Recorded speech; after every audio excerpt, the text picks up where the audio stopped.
So let's get reaction now from the House China Select Committee member, Florida Republican Congressman Carlos Gimenez. Congressman, thanks for being here. Appreciate it. One of the big takeaways. My pleasure. One of the big takeaways from the Secretary Blinken is that they agreed to continue talking. This is what we've heard from the Chinese for years, and nothing ever changes. Do you see this as a successful trip?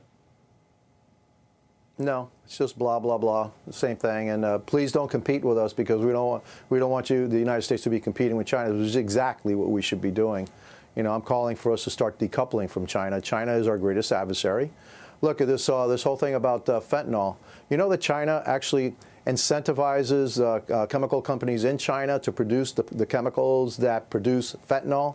Now, mind you, they're illegal in China. They can't sell it in China, but they can do it overseas. And so they are poisoning tens of thousands of Americans every single year with the poison that they're sending over here, and the Chinese government is actually incentivizing it. Oh, so please stop doing that. Words don't work with China. Action works with China, and that's the only thing that works with China.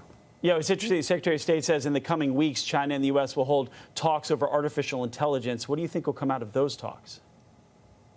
Nothing good for the United States, because this administration is unbelievably weak, and Secretary Blinken is probably the worst Secretary of State we've ever had in the history of the United States.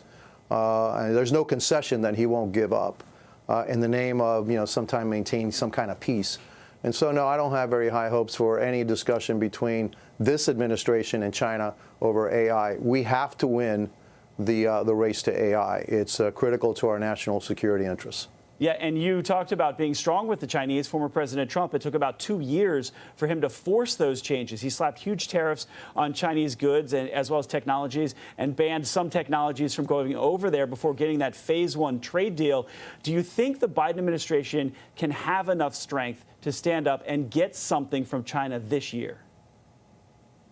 Absolutely not. Look, one of the things what they talked about was, hey, quit flooding the market with solar panels and electric vehicles. Well, what are we heading into? Solar panels and electric vehicles. So on one side, they're saying, hey, stop flooding the market that way, and yet they're demanding more solar panels and electric vehicles here in the United States, and frankly, destroying our domestic energy production. And so, look, never, ever listen to the Biden administration. You got to watch what they're doing, all right? What they're doing is much more important than what they're saying. They may be saying the right things, but their actions speak otherwise.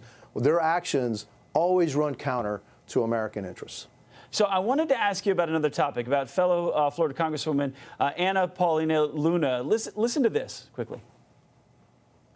I don't believe that the motion to vacate is in play. And again, my concerns for that currently with timing is that I believe that there would be people that might take a deal and either have coalition government or give the gavel to Hakeem Jeffries. And I simply can't support that.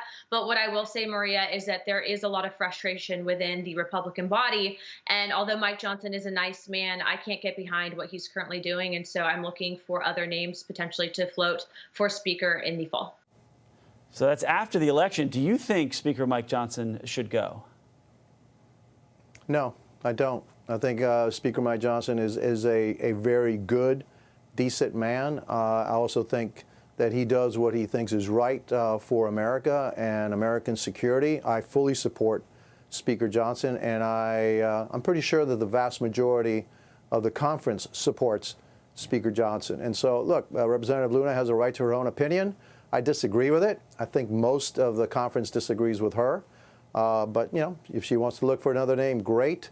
But I know that I will be standing firmly behind Mike Johnson for Speaker of the House. Yeah, Representative Carlos Gimenez, great conversation. Thank you for joining us today. Appreciate it.